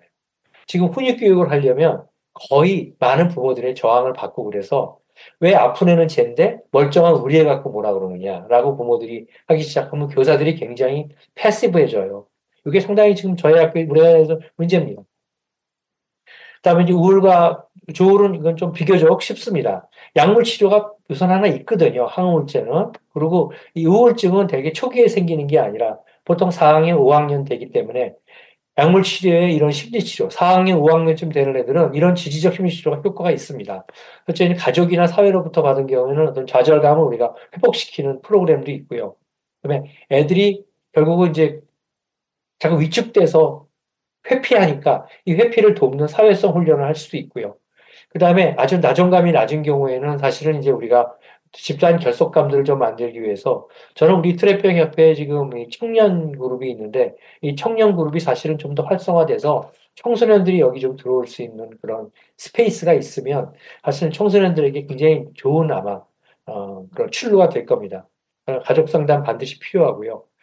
가족이 겪는 심리적 고통이 굉장히 많습니다. 특히 우울 같은 경우는 오래됐기 때문에 보통 병이 생긴 지 적어도 한 6년, 7년은 된 경우가 많아요. 그렇기 때문에 이 부모, 가족들도 지쳐 있고요. 가족들도 어떻게 해야 할 바를 모르겠고. 그래서 이제 보통 이 가족들이 대한 지지는 우리가 이 환의 활동. 그래서 이 트래페가 좀 더 중요한 역할을 하고 있다. 저는 이제 그렇게 생각을 합니다. 분노 조절은 일단은 정서적인 분노 조절이 있습니다. 분노, 화 이런 거는 약물 치료에 반응이 좋습니다. 이런 약들을 쓰면 아까 제가 얘기한 대로 아빌리파이 또는 뭐 택시로제를 쓰면 되고요. 리보트릴, 뭐 기분 안정제 이런 게 다 효과가 좀 있습니다. 조금씩. 그래서 골고루 써보면 되는데 이 충돌 조절은 약물 갖고 안 됩니다. 행동요법을 결국 써야 됩니다. 그래서 행동요법은 이 충동 조절하는 행동과 관련돼서 어떤 행동을 좀 조절. 예를 들면 뭐 때린다, 던진다, 이런 것들입니다. 이런 행동요법을 해야 되고, 물건을 부순다, 뭐 이런 것들을. 그럼 욕구 조절이 이게 제일 문제인데, 이제, 보통 한 9세, 10세, 11세쯤 되면 애들이 자꾸 물건을, 같은 물건을 사달라고 그러고 이제 그래요. 보통 가족들이 이거를 해줍니다. 적어도 몇 달은 해줘요. 그러고 나면 애들은 통해요. 아, 졸르면 되는구나. 라고. 근데 그때 와서 이게 아닌가 싶어서 하려고 그러면 이제 힘이 들어요. 처음부터 벌써 이 욕구 조절이 식이 심해지는 것 같으면서 얘가 사달라는 게 생기면 초반에 아예 이거를 의사하고 의논해야 됩니다. 그래서 이거를 훈육에 굉장히 행동 수정을 해야 됩니다. 먼저 어떤 내가 해줄 수 있는, 네가 할 수 있는 욕구 조절에 대한 환경, 이거를 제한을, 리미트 세팅이라고 그러는데 이걸 해야 되고 욕구 조절을 애들이 원한다면 그 욕구 조절이 물건을 원하는 게 아니라 사실은 그 물건은 다른 것에 대한 대체적인 거기 때문에 결국 대체에 대한 어떤 욕구가 뭔지를 찾아서 그 반응 행동을 좀 조절해 주는 것, 뭐 이런 것들입니다. 그다음에 정서적 지원이 물론 도와야 되고요. 제일 중요한 거는 이 훈육 환경을 일관적으로 끌고 가는 게 제일 좋습니다. 그러니까 초반부터 그렇고 만일 몇 달 지나서 나타난다면 그 다음부터라도 했는데 여기에는 엄마 혼자 어렵습니다. 엄마 혼자 어렵고요. 아버지가 반드시 동원돼야 되고요. 그다음에 엄마 아버지 갖고 안 되는 경우도 있어요. 누가 안 되냐면 우리나라는 대가족에서 생기는 조부모님에 대한 문제가 있어요. 여기까지 이제 확장돼야 되기 때문에 이것이 혼육 환경을 일관적으로 만드는데 어려움이 좀 있을 거다 이렇게 제가 생각을 합니다. 그다음에 특징사항에 대한 전체 치료 개입은 아까 약물 치료 필수고요. 결국 행동 수정이 굉장히 중요하고 이런 행동 치료가 있겠다. 요새 나온다는 거. 그다음에 심리 치료 필요하고 가족 상담. 이렇게 모든 여러 가지 치료가 있는데 여기 중에서 핵심적인 치료를 꼽아라고 붉은 글씨입니다. 약물 치료 반드시 생각해야 되고요. 행동 수정이 할 수 있다면 해야 할 경우라면 이것도 필수적으로 생각해야 되고요. 그다음에 이게 제일 필요합니다.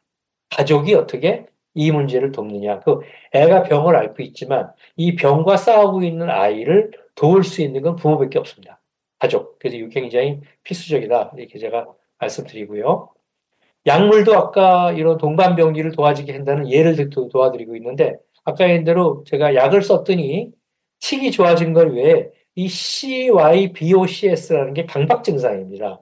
약물만 갖고 틱만 좋아진 게 아니라 요것도 좋아졌다. 요 강박.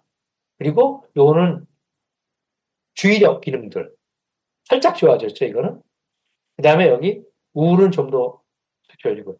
제일 효과가 좋은 건 아마 결국 강박이 아닌가 싶습니다. 그래서 이런 약물로도 우리가 틱만 고치는 건 아니다. 이렇게 이해하시고요. 그 다음에 우리가 아빌리파이를 썼을 때 X 플러스 B 아웃 플러스 이게 이제 분노 조절 폭발이거든요. 분노 폭발. 분노 폭발일 때 틱만 좋아지는 게 아니라 분노도 좀 좋아질 수 있다라는 걸 염두에 두셔서 아빌리파이 용량을 먹고 아빌리파이로 분노 조절이 좋아지는지 안 좋아지는지 확인하시고 아빌리파이를 충분히 먹고 있는데 틱은 좋아지는데 또는 분노 조절 또는 둘 다 안 좋아지는 경우에는 이제 아빌리파이를 한없이 올릴 수는 없고요. 보통 어떤 치료를 추가해야 되는 그런 상황이라는 걸 제가 말씀드립니다. 이건 지나가겠습니다. 그래서 이제 우리가 틱이 있는 경우에 단순 틱만 있는 경우가 있죠. 또는 이 복합 틱을 아까 얘기한 대로 복합 틱은 틱이 좀 심한 애들이에요.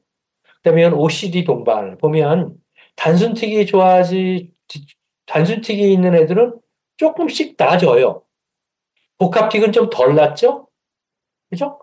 OCD 동반은 뭐 이건 효과가 많이 떨어집니다.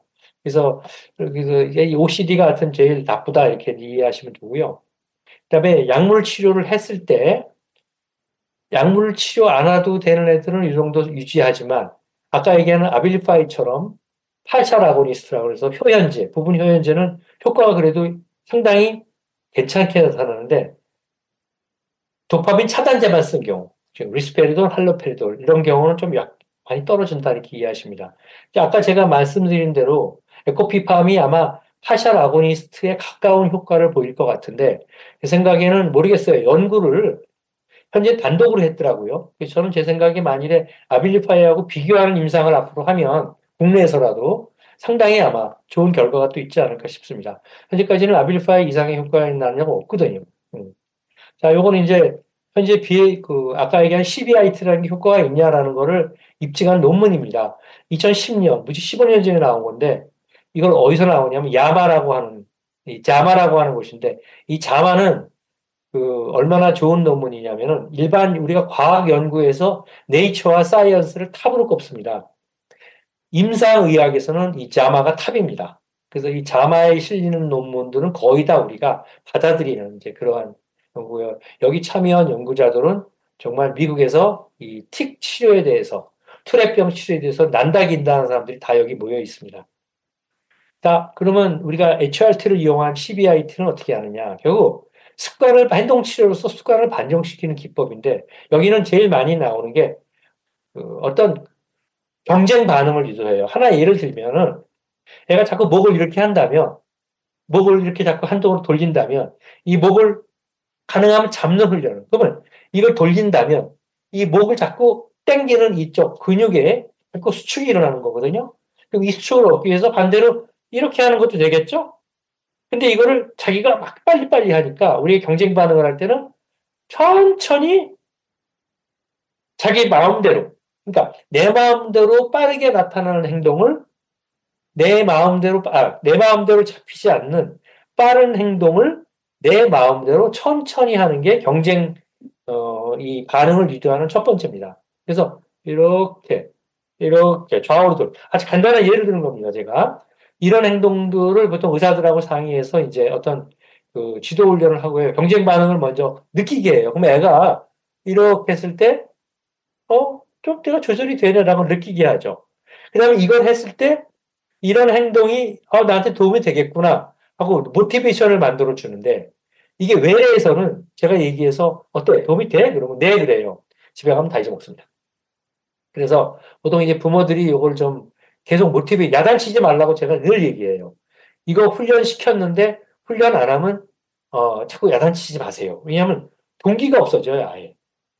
이런 훈련에 대한.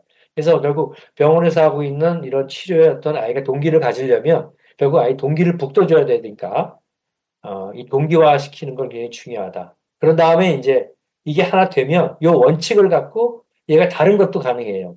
예를 들면 손을 잡고 이렇게 손을 잡고 뻗는 이렇게 하는 때 이것도 간단해요. 이렇게 하는 훈련을 함으로써 우리가 자기가 조절하면 이것도 되죠. 그러니까 하나의 원리를 갖고 근육이 갑작스럽게 빠르게 수축하는 거를 천천히 이완시키는 훈련. 자기가 조절해서. 이게 가장 기본이거든요. 이게 쉽습니다, 이거는. 그래서 이거는 외래에서 해보고, 그거를 집에 가서 훈련시키게 하고, 제가 이제 보통 그렇게 합니다. 여기에 이제 틱을 오래 여러 군데 운동 틱을 하면, 근육 틱을 많이 하면 몸이 다 굳어 있습니다. 어떤 애들 보면 여기도 목도 어떻고, 뭐, 어디 팔도 어떻고, 어깨도 굳어 있고. 제가 외래에서 만져보면 다 몸이 굳어 있어요. 그럼 이거는 이완 훈련을 시킵니다. 요새 너무너무 쉽습니다. 이완 훈련은 유튜브 보면 그냥 이완이 쭉 나와요. 거기에 맞춰서 해주고. 또 어떤 애들은 이 훈련하기 전에 가능하면은 가벼운 욕탕에 들어가서 몸을 좀 이렇게 근육을 불려놓고 거기서 이걸 하라고. 그리고 이걸 갖고 이완 훈련을 하고 그리고 HRT를 시키면 아주 좋습니다. 결국 이완 훈련, 호흡, HRT 세 개가 모이면 이게 CBIT입니다. 근데 이제 병원에서는 우리가 CBIT를 보통 저희 병원에서도 하고 있는데 이런 것들을 체계적으로 할 수가 없으니까 한 10번, 12번 정도를 이렇게 애하고 같이 하면서 시범을 보여줘요. 그래서 그걸 갖고 애들이 집에 가서 하도록 하죠. 이걸 따라오려면 보통 남자애들은 초등학생도 어렵더라고요. 이 CBIT를 못 따라와요. 애들이. 왜 안 되냐면 여기 얘기한 동기화가 덜 돼서 그래요. 그러니까 내가 증상 때문에 괴롭긴 한데 내가 이 병을 내가 노력해서 고치겠어 라는 마음은 적다는 얘기예요. 그래서 이런 사실은 이 치료할 때 저희가 모티브를 만들어주는 게 먼저거든요. 그래서 하여튼 그거를 저희들이 그렇게 틀은 잡서 하고 있는데 집에서 알아서 외래에서 가르쳐 준 대로 잘할 수 있다면 아유, 굳이 돈 들여서 CBIT 받을 거 없습니다. 다음 뉴로모듈레이션은 간단히 말씀드리겠습니다. 아까 제가 얘기한 DBS는 이제 특별한 경우에 하는 거고요. 보통 개인 의원이나 또는 대학병원에서 하는 감마 TMS하고 TDCS가 있는데 제가 아까 말씀드린 대로 치료 효과가 입증되어 있지 않다. 여러분들이 어디 가서 대학병원에서 이걸 하고 있다면 이 대학병원 선생님들은 이 자료를 갖고 지금 데이터를 수집하고 있어요. 뭔가 논문을 쓰기 위해서.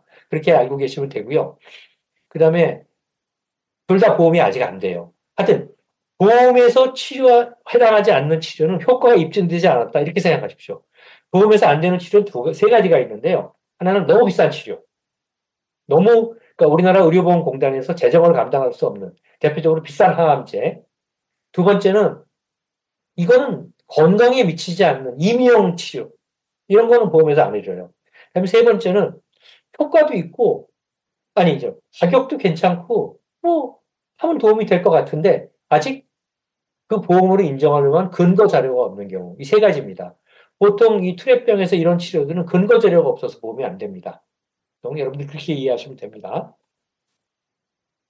DBS는 이제 이 증상이 아주 아까 50점 제가 증상 점수라고 말했죠.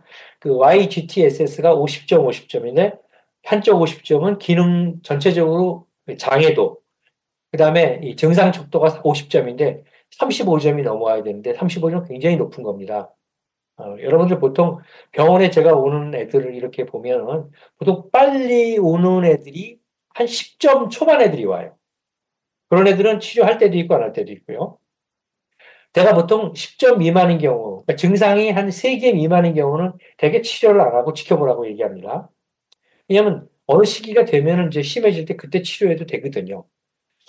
그다음에 이제 두 번째는 이 증상 시험점수가 15점이 35점이려면 보통 운동 척도 점수가 18점에서 20점. 그다음에 음성틱 점수가 보통 15점 이상 나옵니다. 이러면 굉장히 눈에 띕니다. 힘듭니다. 이 증상이 굉장히 오래됐어요. 그리고 지금 20살이 넘었어요. 이게 18세 이상. 원래 20살이었는데 우리나라에서 지금 보험에서 얘기해서 18세로 낮췄거든요. 그리고 5년 동안에 아까 얘기한 그런 습관 바꾸기 치료나 약물을 하고 약물은 세 가지 이상의 약물 써서 없다. 그 보통 나이가 몇 살쯤 되냐면은 이쯤 되면요. 적어도 중학생은 돼요. 빨리 와도. 근데 보통 이 치료를 받으러 올 때 연령을 보면 요 규정을 알고 있기 때문인지 몰라도 보통 한 17, 8세 정도에 옵니다. 그래서 제가 보통 스스로 지금 전에 있던 대학병원에서 한 40여 케이스를 지금 이렇게 시행을 했는데 그 중에 거의 다 애들이 요기에 다르고 딱 두 케이스만 18세 미만에 했습니다. 그건 예외적으로 증상이 너무 심해서 눈을 쳐서 눈에 뭐 안구 손상이 왔다든지 나머지 한 눈을 보호하기 위해서 그런 경우 저희가 합니다. 그리고 정신과 의사가 반드시 이제 이건 진단을 해야 되고요.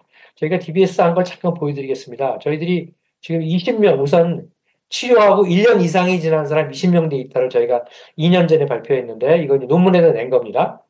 그래서 아주 좋은 논문에 실렸는데 여기 보면은 이제 남자가 훨씬 많죠. 남자가 13, 여자가 7명. 한 2대1 정도로 남자가 많고요. 보통 병이 생긴 거는, 이 얼리 리스판드는 치료를 해서 3개월 이전에 확 좋아진 애들이에요. 이 치료를 한다고 난 다음에. 걔네, 그 친구들을 봤더니 보통 11살쯤에 병이 생겼다고 생각해요. 요건 일찍 생긴 애들이 확실히 좀 나쁘죠. 그걸 이해할 수 있고요. 그다음에 수술을 난 나이도 여기가 좀 늦게 발병했기 때문에 아무래도 좀 병을 좀 오랫동안 끌고 왔던 것 같아요. 그래서 수술 받은 평균 연령은 25세. 요거는 20세. 좀 빨리 왔죠? 이렇게 좀 보면 됩니다. IQ는 비슷합니다. 되게. 그다음에 이 점수가 조금 낮긴 해요. 80점, 83점. 그러나 통계적 의미는 없습니다. 그러니까 이게 더 점수가 낮았기 때문에 효과가 좋았다. 이렇게 하기는 어렵고. 그 다음에 강박 증상이 아까 분명히 심한 애들이 심할 거라고 그랬는데 막상 저희 치료 수술을 받으러 온 애는 강박만 영향을 준 게 아니었기 때문에 강박 점수가 큰 차이 없고요. 뭐 등등등. 여기 보면 요 불안도가 차이가 있어요. 이 BAI가 불안인데 불안도가 7.4, 16점. 역시 불안이 높은 애들이 많고 우울은 차이는 나는데 통계적까지는 아니지만 이것도 그러니까 우울과 불안이 상당히 중요하다. 공정병리 중에 제가 그렇게 생각합니다.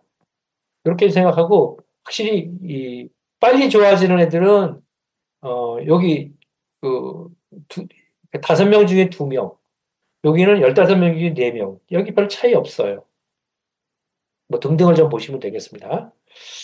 자, 그다음에 우리가 이렇게 봤더니 이렇게 봐드릴게요. 빨리 좋아지는 친구 5명은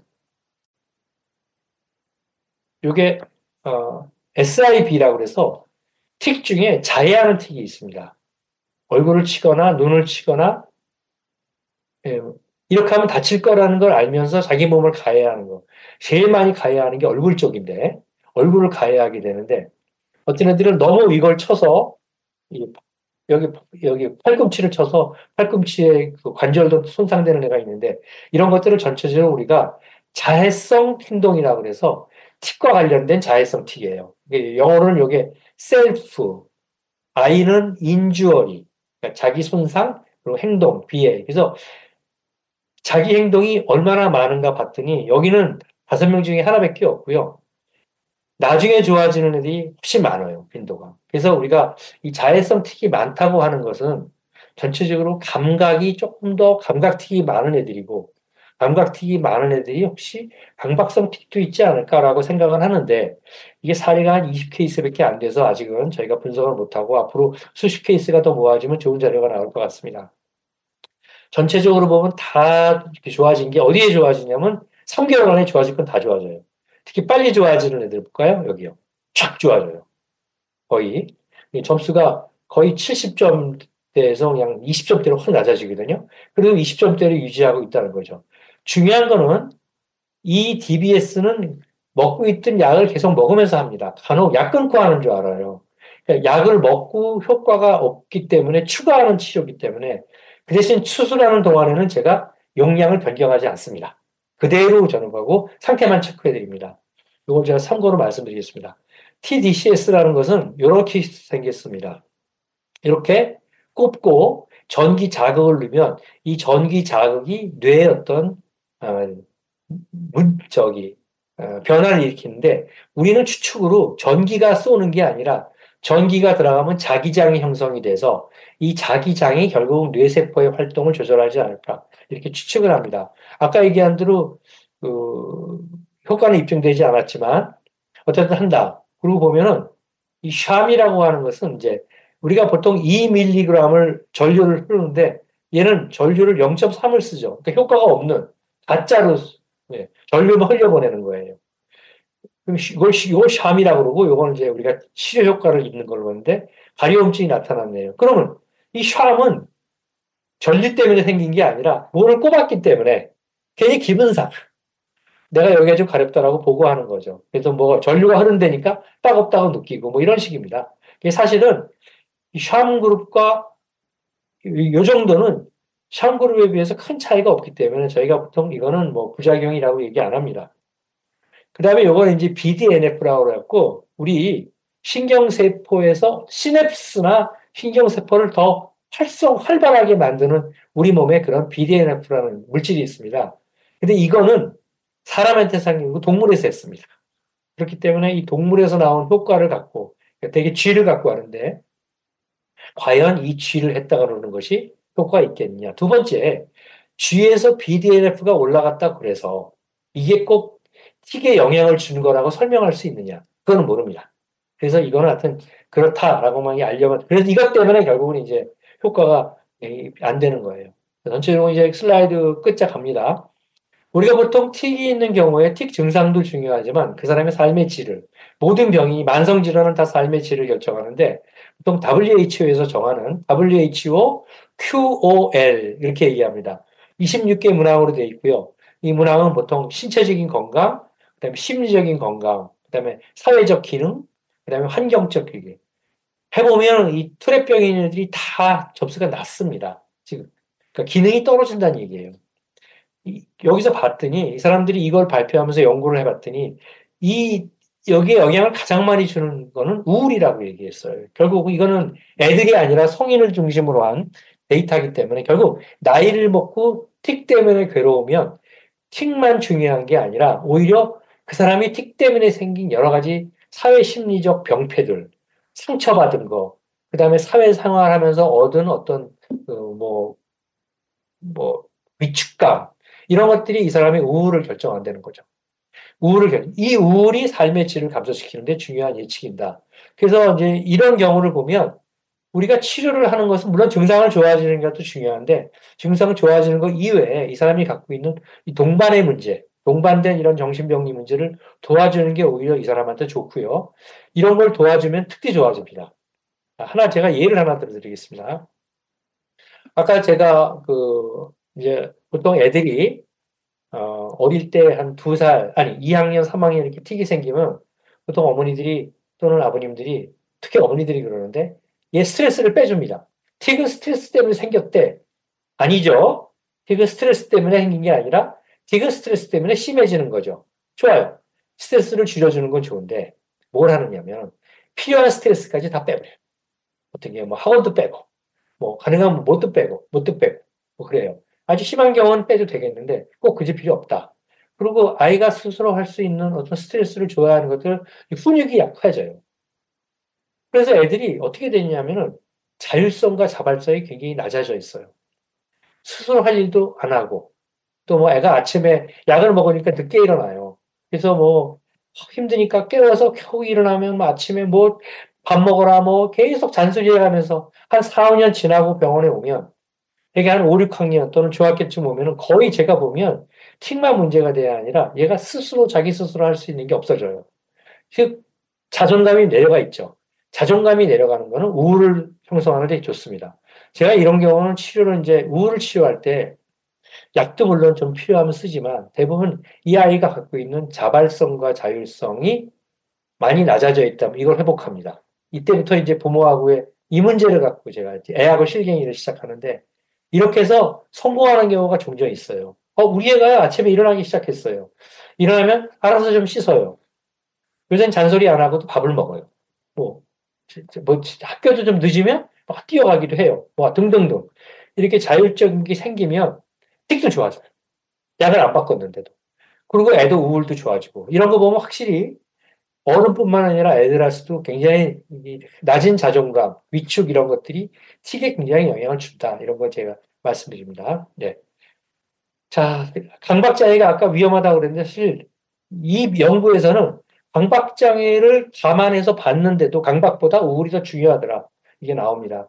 결국 이 틱으로 인해서 제일 문제가 되는 게 집에서뿐만이 아니라 사회에서 손가락질을 받거나 놀림당하거나 그것 때문에 위축되는 거.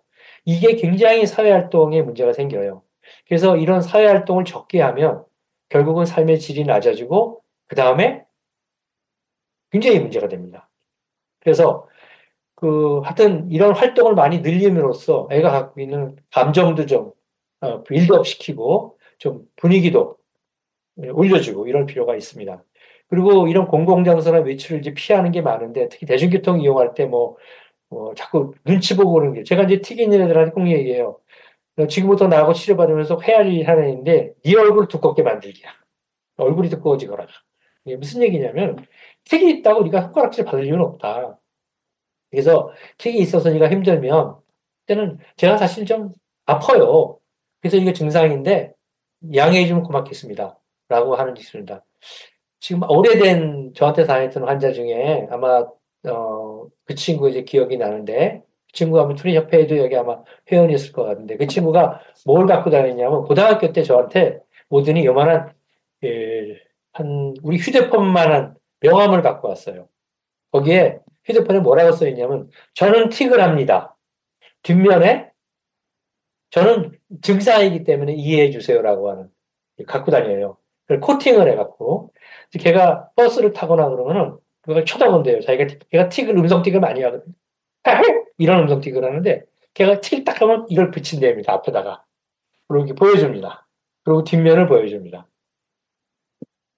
굉장히 저는 깜짝 놀랐어요. 이런 친구가 있구나. 근데 그 친구가 밝고 굉장히 그래요.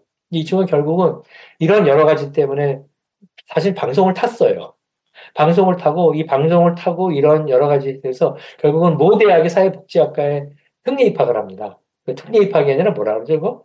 수시 전형 같은 거. 하여튼 그런 기억이 나는데 얼마나 이 틱을 미워하지 않고 내 병의 일부로 받아들이고 이 틱에 대해서 가로막는 사람들과 내가 싸우는 게 아니라 맞서는 그런 자세가 굉장히 중요하다. 그러려면 아이가 어려서부터 자신감도 생기고 마음도 단단해고 그래야 된다. 그러려면 어릴 때 이 틱 갖고 야단치거나 제한하면 이런 마음이 안 생겨요. 그래서 제가 이 강의를 듣는 여러분들이 혹시 여러분들은 아니시겠지만 주변에 틱을 갖고 있는 치료를 받는 것보다 더 중요한 거는 제발 이 틱은 아이를 가진 아이를 전폭 지지하는 그런 좀 부모들이 될 수 있도록 많이 알려주시면 좋겠습니다. 이해가 좋은 경우는 제가 마지막으로 슬라이드인데 아까 틱만 있는 경우 이게 제일 좋습니다. 틱만 있는 경우는 거의 다 90% 이상 아까 얘기한 대로 10대 중반이 되면 다 좋아집니다. 그다음에 가정 내 의사소통이 좋은 경우 이거는 틱에서도 얘기할 수 있고 요새 틱이 어떠니 좀 얘기하면 틱에 대해서 얘기할 수 있고 기회의 여러 가지 문제들도 학교 문제 이런 거 다 소통을 많이 하는 경우 그래서 밥상머리에서 많이 이야기하는 게 좋다. 맞지? 얘가 이렇게 편하게 얘기해 주면요. 식사할 때 애들 틱 많이 나오는 거 아시죠? 예. 밥을 먹고 앉으면 나만 쳐다보는 것 같고, 내가 틱이 나올까봐 걱정을 하면 100% 나와요. 하여튼, 이 틱은 걱정한 대로 나옵니다. 틱이 나오면 어떡하지? 나옵니다. 틱이 나오면 괜찮아. 그러면 틱이 덜 나와요. 그래서 이 밥상에 앉아서 이렇게 밥을 먹을 때 좀 이런 편안하게 되면 밥도 좀 먹을 수 있고, 그럼 아버지가 엄마한테, 야, 임마, 너 밥 잘 먹네, 오늘? 엄마도 그래서 한마디 얘기하고, 이름으로써 애가 자존감이 올라가거든요. 자, 그리고 수면을 잘해야 됩니다. 이게 굉장히 중요한데, 잠을 적어도 8시간 이상 재워야 됩니다. 그래서 예를 들면 학원도 보내고 공부할 게 많은 애들한테 딴 건 몰라도 필요할 때는 수면을 해치지 않을 정도로 학업 스트레스나 운동을 시켜야 된다. 이거 아주 중요하고요. 규칙적인 운동 실천 활동은 틱을 치료하는 아까 얘기한 집중하는 훈련, 즉 틱을 억압해주는 뇌 전두엽을 활성화시키는 데는 운동 참 좋다. 이런 거고요. 전체적으로는 얘가 나이가 먹었을 때 이 노이로제, 예민하고 남의 눈치 보고 위축돼 있고 그런 애가 아니라 좀 성숙하고 공감 능력도 있고 사람하고 어울릴 수 있고 자신감도 있고 이런 성격이 되면 좋겠다. 제가 이런 경우가 있고요. 자, 이런 게 좀 문제가 있다 손 치더라도 그 한 아이가 이렇게 특별한 탤런트가 있으면 참 좋습니다. 저한테 이런 애들이 있는데 뭐 예를 들면 저한테 피아노 치는 학생이 있었는데 그 피아노 치는 학생이 틱 때문에 피아노를 칠 수가 없어요. 특히 피아노는 앞에 나가서 쳐야 되기 때문에 더. 그래서 이 학생한테 제가 얘기했어요. 굉장히 좋은 인류대학 음대를 다니는 학생인데 너 피아노 갖고 할 수 있는 게 피아노 연주 말고도 있다. 너 작곡을 해보면 어떻겠니? 이렇게 권유를 했는데 작곡을 했습니다. 작곡을 하니까 작곡은 드러나질 않습니다. 그래서 얘가 작곡을 한 작품들이 학교에서 많이 인정이 되고 그러니까 머리 굉장히 좋고 음악성이 뛰어난 애예요. 이제 그런 것도 있고요. 뭐 공부 잘하는 것도 굉장히 좋고요. 그다음에 운동 잘하는 것도 굉장히 좋고요. 저한테 오는 애들 중에 운동선수들이 제법 있어요. 뭐 야구선수, 뭐 축구선수 이런 애들이 있는데 다 저는 걔네들한테 권합니다. 이거로도 충분히 직업이 될 수 있다라고. 그다음에 사회생활 기술 좋은 애들. 아까 제가 모 대학의 사회복지학과 같은 애 있죠? 이 필름 썼던 걔는 사회기술이 보통이 아닙니다. 얘는 우리 병원에 오면요, 들어올 때부터 벌써 뭐, 걔가 왔다는 거 금방 알아요. 틱 소리가 확 나는데, 벌써 우리 간호사들한테 벌써 요만한 사탕 하나씩을 준대요. 저 왔습니다. 그리고 사탕 하나씩 주고 와서 뭐, 얘기도 하고, 그 옆에 사람들하고 이야기하고, 저한테 늘 밝은 얼굴이었어요. 이 사회생활 기술이 좋은 게 굉장히 좋습니다. 특이 없어도 이 문제 때문에 고통받는 애들이 굉장히 많아요. 그렇기 때문에 이런 것들은 우리가 사회생활 기술을 좀 익히는 데는 우리가 시간과 돈을 좀 아끼지 않았으면 좋겠다. 이상 제가 강의 이거로 마치겠습니다. 감사합니다. 네. 질문 제가 받은 거 진행할까요? 네, 교수님 질문지 바로 진행해 주시면 될 것 같고요. 제가 질문지 여기 화면에 한번 띄워서 같이 보면서 하시면 될 그럴까요? 것 네. 같아요. 네, 제가 띄울게요. 음,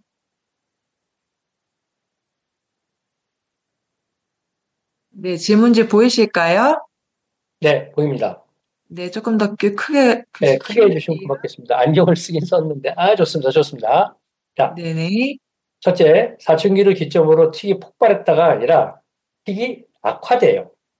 근데 기점으로는 아니고 5세, 6세부터 시작한 틱이 점점 심해지다가 사춘기가 되면 정점에 이른다는 말이에요.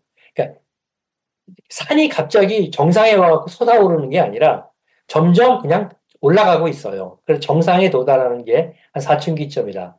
요 정상기에 머무는 기간은 약 2년이라고 생각하면 됩니다.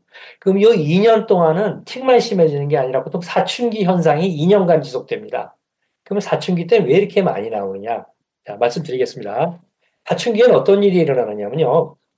똑똑해져요, 애들이. 사춘기 똑똑해져요. 조금 어른이 돼요. 사춘기에 대해 보게 되면 이제 남을 의식합니다. 즉, 여학생들로 치면 화장해요. 이뻐지려고. 남자애들도 사춘기 되면 조금 이제 안 씻던 애도 씻고, 옷도 좀 이제 좀 브랜드 있는 옷을 입으려고 그러고, 운동화도 좀, 이렇게 돼요.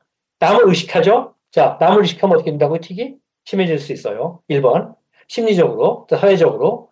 두 번째 더 중요한 게 있는데, 사춘기가 일어나면 도파민이 더 일어나는 게 아니라, 사실은 테스토스테론이라는 우리 그 호르몬이 나옵니다. 이 테스토스테론은 그 사람의 공격적인 거, 아주 과격한 거, 이런 것들을 일으켜요. 얘가 이런 것 때문에 자기 감정을 실어요, 거기에. 그러면 말이 곱게 안 나가요. 막, 왜? 뭐 이런 식이에요, 이제. 뭐, 했어, 알았어. 이제 이렇게 나오기 시작하죠. 그럼 부모들이 있고 있어요. 쟤 왜 저래? 그럼 뭐 지적해요. 지적하면 또 화내요. 자, 이렇게 이런 것들이 얘 정서적으로 상당히 힘들게 만들어요. 아까 정서적인 게 힘들면은 그렇다고요. 이 사춘기는 일부러 그러는 게 아니라 저절로 나타나는 겁니다. 그래서 이게 한 2년 지나면 정말 신기하게도 애가 좀 온순해집니다. 이 사춘기를 지나고 나면 뇌가 익어요. 그러니까 중학교 2학년에서 3학년으로 넘어가면은 간혹 얘네들이 요 나이에 철들어서 뭐 알아서 하는 것도 생기고 또 간혹 공부도 좀 하는 애들이 있어요. 나 이제 공부 좀 해야 되지 않을까? 이게 철들어서 그래요. 철이 들었다는 얘기는 전 전두엽이 활성화된 거고 전두엽이 활성화되면 아까 틱이 억압되는 슬라이드 보여준 거 기억나시죠? 틱이 일어나는 부분 앞부분에 틱 서프레션이라고 있어요. 그게 일어나요. 도파민이 나오는 게 아니라 다른 정서적인 문제들이 일어나게 일어납니다. 우리나라 트랙 임상연구는 어디까지 진행되고 있는지 궁금합니다. 이게 어디까지가 뭘 요구하시는지 모르겠는데 우리나라 트랙 임상연구는 현재 거의 대부분 다 돼 있습니다. 지금 이제 신약이 나와서 새로운 치료에 대한 임상 연구를 기다리고 있습니다. 현재는요. 18세 TMS, 18세인데 TMS 치료와 약물 복용 중인데 아이가 공부를 못한대요. 책을 볼 수 없다고 합니다. 이건 제가 잘 모르겠는데 왜 공부를 못하는지는 그러니까 틱이 심해서 공부를 못하는지 책을 볼 수가 없는 것도 아마 틱 증상인 것 같아요. 집중을 하지 않고 눈을 많이 깜빡이거나 그러면 그렇거든요. 고개를 돌려도 책을 못 보거든요. 자, 대학 진학은 포기했어요. 그래요. 뭐라도 해야 할 것 같아요. 뭘 해야 될까요? 대학을 안 가면 해야 할 일이 없나요?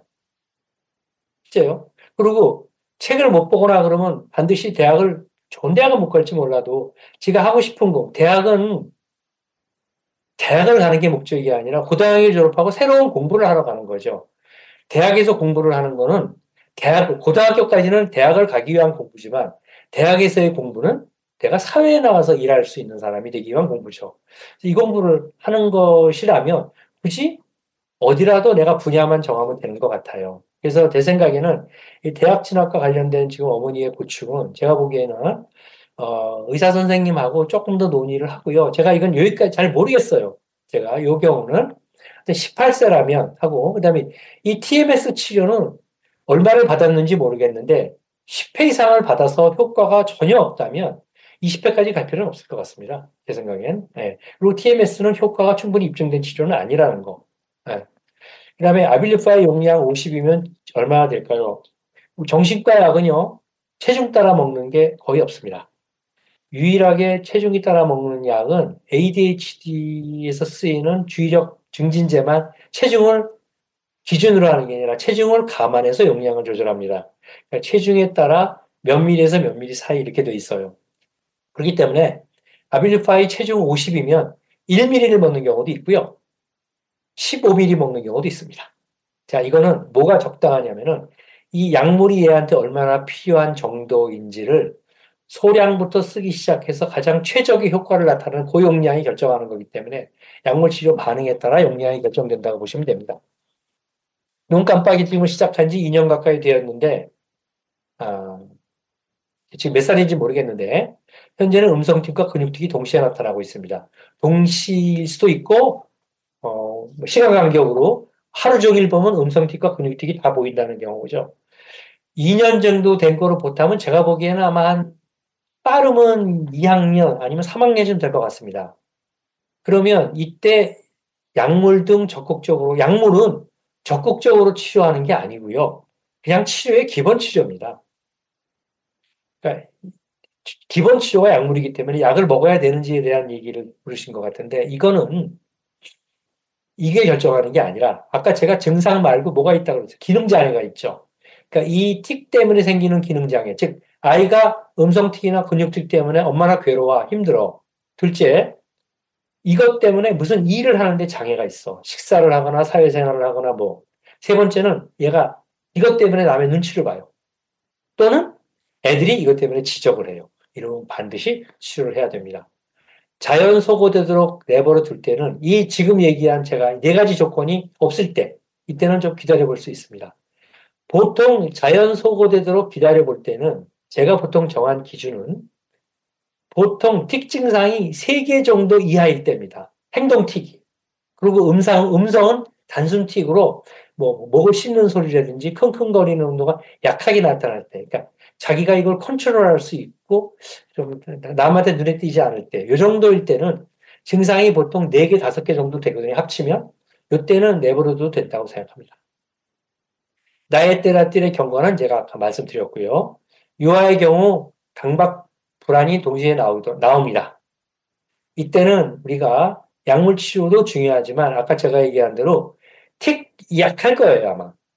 틱이 혹시 심하다면 그 나이치고 이거는 강박이나 불안이 심해서 그런 거기 때문에 강박이나 불안 치료를 우선시하면서 틱은 치료를 하든지 지켜보든지 이게 좋습니다.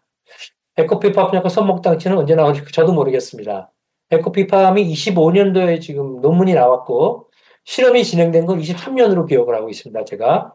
그럼 23년도에 계속 25년에 논문이 나왔다면 이게 우리나라에 쓰려면 우리나라에 이제 에코피팜을 쓰도록 어떤 제약회사에서 들여와야 됩니다. 자, 제가 어디서 하는지 모르겠는데 만일 26년도에 누가 이걸 시도를 했다고 칩시다. 그럼 쓸 수 있는 게 아니라 그 약을 우리나라에 써도 되는지 똑같은 식약청 허가를 받아야 됩니다. 식약청 허가를 받는데 빨리 걸리는데 2년 걸립니다. 연구가. 연구를 내년에 들어와서 연구를 디자인하면 28년에 연구가 끝날 것이고 28년에 연구가 끝나서 논문 쓰고 그 데이터를 갖고 내면 제가 보기에는 빨라야 29년, 30년 정말 초스피드로 하면 30년 정도 돼야 약이 나오지 않을까 싶습니다. 이걸 줄이는 방법은 미국에서 FDA라고 그러는데 이걸 통과한 거를 그냥 우리나라에서 받아들이는 겁니다. 이걸 받아들이려면 어떤 조건이 있어야 되냐면은 우리 투레병 협회 같은 환자들 집단에서 미국 FDA 통과했다. 우리나라가 해도 비슷하게 나올 거다. 그러니까 약을 써게 해달라고 시민단체에서 졸르기 시작하면 FDA에서 합니다. 이걸요. 그 증거가 지금 아빌리파이라는 약이 세계 최초로 연구를 한 게 우리나라였습니다. 우리나라에서 한 데이터를 미국에서 자기네 연구를 거치지 않고 바로 승인했습니다. 한국 데이터를 기초로. 그럼 두 가지인데 하나는 이 약이 절실하게 필요했고 두 번째는 우리나라 데이터를 믿었다는 것입니다. 연구가 너무 잘 됐었어요. 그때 우리나라 연구가. 이게 벌써 그게 2010년, 11년 그때인데 너무너무 연구를 디자인을 잘하고 저희 연구자들, 대한민국에 있는 우리 의사들이 얼마나 연구를 참 잘합니다. 우리나라 의사들. 그래서 그 데이터가 그대로 믿을 만하다 돼갖고 미국에서 자체 연구를 안 하고 했기 때문에 약 4년을 세이브했습니다. 그러니까 우리나라에서도 미국 데이터를 바로 갖다 쓰면 빠르면 28년 정도에 가능합니다. 26년에 우리나라에 들어온다고 그랬을 때, 그 런칭한다 그래요. 그다음에 초등학교 4학년 아들이 음성틱이 심한데 밖에 나가면 그 눈에 보이지 않는 상태라면 여기서 심한데 보이지 않는다. 그 얘기는 눈에 보이지 않는 게 아니라 음성틱을 밖에 나오면 조절이 되고 있습니다. 보통 4학년쯤 되면 이 틱이 다른 사람한테 미치는 영향이 있다는 걸 알고 애가 인위적으로 조절을 합니다. 이게 뇌 전두엽을 사용하는 거죠. 이 경우는 필경, 집요음을 더합니다. 그래서 집에서 더하는 것을 엄마가 이해를 하시고 일상생활이나 학업생활 모두 집에서 음성틱이 있어도 집안 식구들하고도 방해가 안 되고 얘도 힘들지 않고 얘도 걱정하지 않고 그럴 때는 약 안 먹고 가는 거고 만일에 밖에서 나타나진 않지만 집 생활에서 얘가 어렵다 그러면 치료를 시작하는 게 좋고요. 그다음에 약을 안 먹고 성형외과도 갈지는 지금 모릅니다. 이거는 중2까지 기다려야 되셔야 됩니다. 그다음에 이제 약에 대한 얘기인데 약을 먹는 문제에 대해서 어머니들이 너무 많이 걱정을 하세요. 저는 걱정을 하는 이유는 제가 심정은 이해가 되는데 이유가 이해가 안 돼요. 약을 먹으면 뇌가 어떻게 된다고 생각하는 모양이죠. 약은 뇌 기능을 좋게 해주기 위해서 먹습니다. 그렇지. 뇌 기능이 좋아지지 않으면 효과를 보지 못하거든요. 그러니까 이 약은 그러면 좋아지는 효과도 있지만 안 좋아지는 효과는 아까 얘기하는 안전성에 대한 문제가 있다고 그랬죠. 그럼 안전성에 대한 문제는 연구됐습니다. 그래서 큰 문제 없습니다. 믿고 맡기고 요새는 굉장히 약들이 부작용이 적어서 좋은데 그래서 약을 안심하면 되는데 문제는 제가 걱정하는 게 임상에서 보면 효과가 없는데 불구하고 그 의사한테 가서 6개월이 아니라 뭐 1년, 2년을 다니면서 그냥 애들이 먹으면 안 되는 성인 용량까지 끌어올리는 경우가 있어요. 약도 한 서너 가지 먹고. 자, 이 경우는 제가 좀 문제가 많다고 생각해요. 네. 이 경우는 대개 소아정신과를 전공으로 하지 않는 일반 성인정신과의 의사들이 조금 더 많이 하는 것 같습니다. 자, 그 다음에 질문이 하나 더 있는데, 말을 하려고 하면 틱이 심하게 나오고 말더듬이 나와요. 말더듬 나옵니다. 틱이 있는 애들은 굉장히 성급해져요.